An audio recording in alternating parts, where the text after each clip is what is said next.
Hello, welcome to Beacon, and thanks for choosing mine. Zacama! One of my all-time classics. I haven't played it in a long time.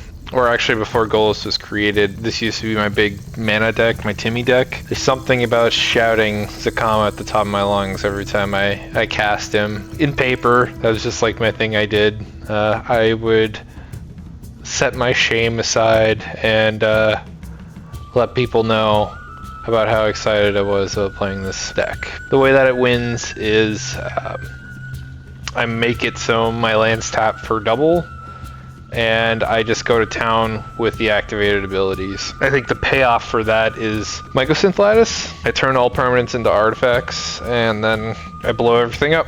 There's some infinite options I have in the deck.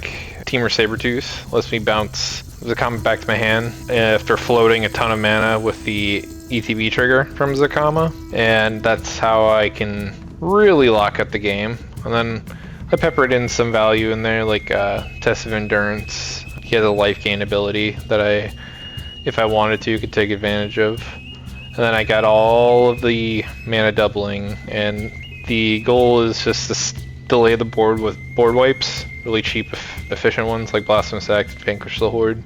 I just ramp. The ramp package is really sweet in this deck. The card advantage is decent. Of all the three colored options that you could play, Naya is probably one of the weaker ones, just because you exclude the two most powerful colors of all time, being black and blue. So this deck's a little more of the fair side. That my commander costs 9 to cast. I feel like this is a casual deck, based on the casting cost and my win conditions relatively loose. I'd say it's probably an 8. Might be even lower, based on how much I'm paying to play my commander.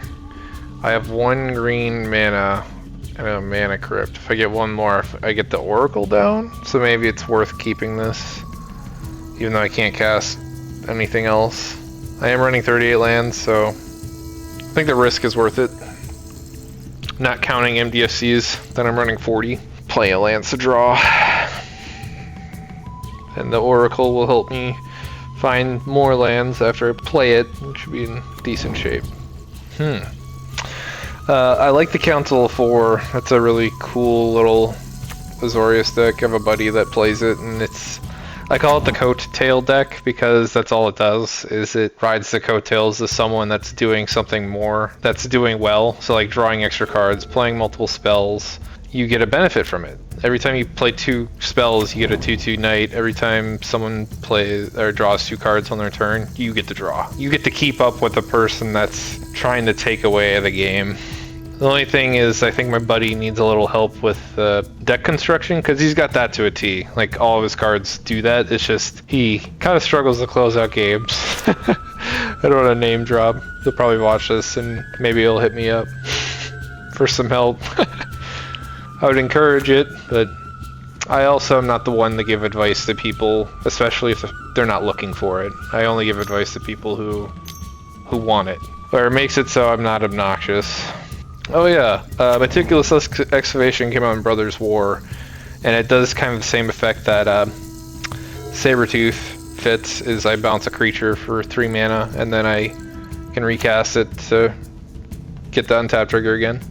Man, I love cards with overload costs. Particularly, everyone thinks of Cyclonic Rift because it bounces everyone's stuff if you overload it, but like, that's not the best part of Cyclonic Rift. The best part is the flexibility of it. You could cast it for 2 mana, and it's a temporary spot removal. Sometimes that could be the difference of losing a game or not, but you have access to cast it for 2 mana. You don't have to cast it for the 7 for the overload cost. Basically, there's only a handful of overload cards that I think are worth playing outside of Cyclonic Rift. Museum Orders being one of them. The other one is it's a white spell that exiles people's creatures, and it's like a mass Path to Exile effect, which is also what made me think of all this, because I have Path on top of my library. Winds of Abandon has an overload of 6. You get to exile all your opponent's creatures, and then they get to search for lands. So it's a non-feel bad board wipe, but like, I play it for the flexibility. The downside of the Council of Four is you're limited to it triggering only once a turn, so I guess that's the fair part of the commander. If it didn't have a ceiling, I think everyone would play it. But because you only get it triggering once per turn, I think it's perfectly reasonable. There's 3 other players, not counting yourself, because it could trigger on yourself too. That's triggers, at least 4 to 8 triggers per revolution of the table. That's pretty darn good. Zerd is nice. It's like a quality of life creature. Makes my Zacama activations cost 2 less, so it makes it so activating him costs me one pip. Ooh, I do have enough mana to cast Boundless Realms. I could keep milking this, but if I cast it now, I could start casting Zacama. I wonder if that's better. So I need 12 mana for, or no, I need 13 mana for Meticulous Excavation to be a win. So I go to 10, I go to 12, and then I have 13 in my hand. So doing that now is not a bad idea. Sure, let's just do it now. Less lands for me to draw later. I think I want a bunch of creatures in play and artifacts, so I want red and green sources.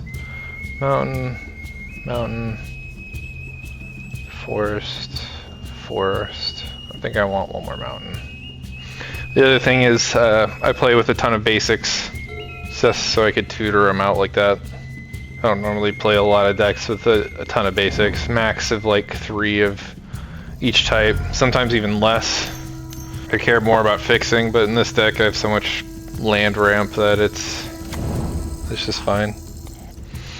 I do think the Howling Mine kind of pushed my start to be a lot stronger than this deck would normally have. That's why you should probably not play cards like Howling Mine unless you have a way to make it asymmetrical. Or you have a purpose for giving people's cards like Grixis Commander that deals a damage to someone every time you draw. I don't remember his name, but he used to be extremely popular. That's a good reason to be making people draw, is so you can do more damage to them, and that'd be a good fit for Howling Mine. The other way you can make this asymmetrical is you play it in some certain stacks decks, so like Urza is one that comes to mind, and the red-green creature is another one, and Prismari, red-blue, the Izzet Dragon from Strixhaven. They all have the ability to tap your artifact, and Howling Mine specifically says if it's tapped, that player doesn't draw. So you draw your extra card, tap it down, and then no one else gets to draw that extra card. And that's what I mean by making it asymmetrical. Although I do like Academy Lore Master. I said that weird. Lore Master. I think she's kind of sweet. It's, hey, I'll let you draw an extra card, but if you do, they cost more. Your next spell costs more. Or spells that turn cost 2 more. Dang, that's a steep price. Versus if it's just you don't really care because you just fill your deck with instant speed stuff, and you just take the turn off, not playing anything on your turn because everything costs 2 more to see that extra card, and then you just play your spells on everyone else's turn at instant speed without the penalty. Let's go with Flooded Strand first, just to see if I rip another, if I could put another land on top of my library. Nope, okay.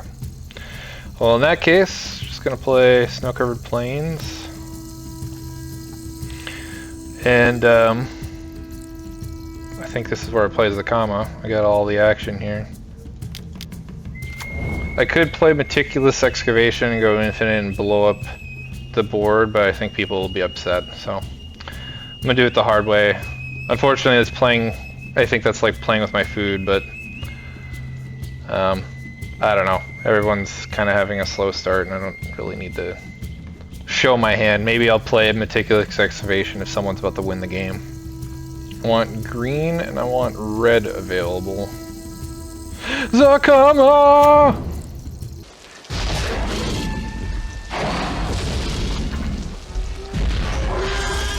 You overtap so you could use everything efficiently. Now I could just pick apart the board here.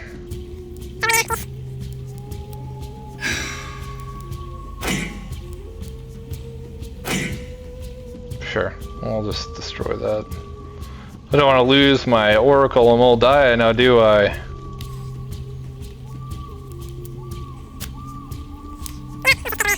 I guess I could respond. I don't have to do...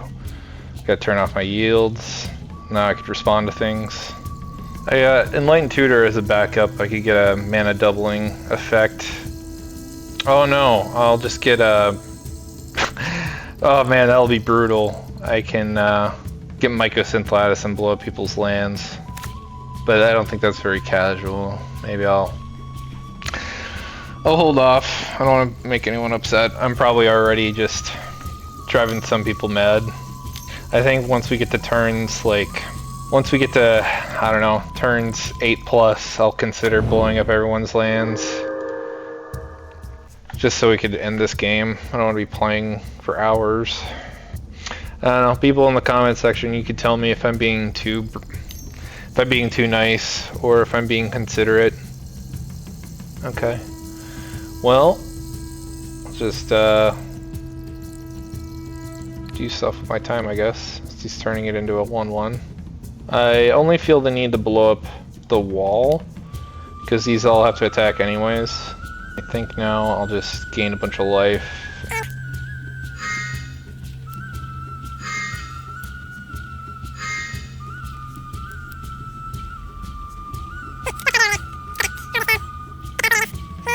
Path my own guy here. Get another basic. Ooh, Seaborn Muse, that's fun too. Cardur is one of those creatures that I think it's appropriately costed, or actually nicely costed for the ability of a Disrupt Decorum. It could be a potentially game-ending effect if there's enough creatures on board that are scary. And the nice thing is it's a body that also can gain you life if creatures die in combat. I don't mind the damage. I'm at 48 life. I will gladly accept. Let's see, I have 9, 10, 11, 12, 13, 14. 16 mana on turn 5. That's pretty dope. And my commander costs 11. I have enough to cast Seaborn and Zacama. I'll have the mana untapped to pay extra for Seedborn when I cast it next as well. Fortunately for you, I have enough mana to cast him again. Because I still get to cast an untap trigger. And I'll just do it again. I netted 5 mana off of doing that. Whatever. That's the beauty about playing big mana decks, is you just don't care. Okay. We're gonna really drain this guy of all of the cards he has in his hand. I don't mind. I get to draw 2 more cards. Thanks, guy. We get to go again! I like this.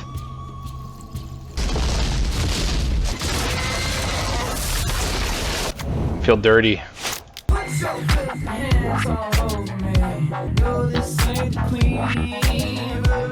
I guess I'll play the Meticulous Excavation here as like protection, but I technically have infinite mana. I just don't have anything to sink it into. I could leave this for just protection. Yeah, I can't attack Carter, so I guess I'll hit the other 3-color deck. And I have mana up for Aven Mind Sensor if people try to tutor. I guess if I'm playing around removal, I don't need to spend everything. I should leave maybe 6 up just in case people try to double up on removal spells. That seems like a real safety net. Authority of Consuls gets to keep making impact. Now I get to attack people regardless of what they put on the board. Based on what I could see, I'm just sending it all at the guy who's got a bunch of mana untapped. And who's seen the most cards. So everyone's board's really empty, except for mine. 1 down, 2 more to go. At least he surrendered at sorcery speed.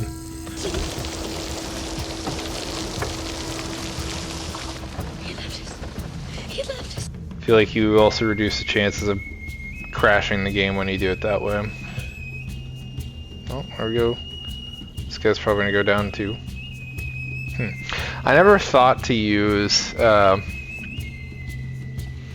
this as a protection ability. I went straight to thinking about the combo potential, like Teamer Sabretooth. But I think when they, when they created those cards, Wizards was thinking more along those lines, and the combo with Zacama, the Primal Calamity. But he's my favorite dinosaur, for sure. Hope you guys thought that was a cool game to see, and I got to demonstrate the power of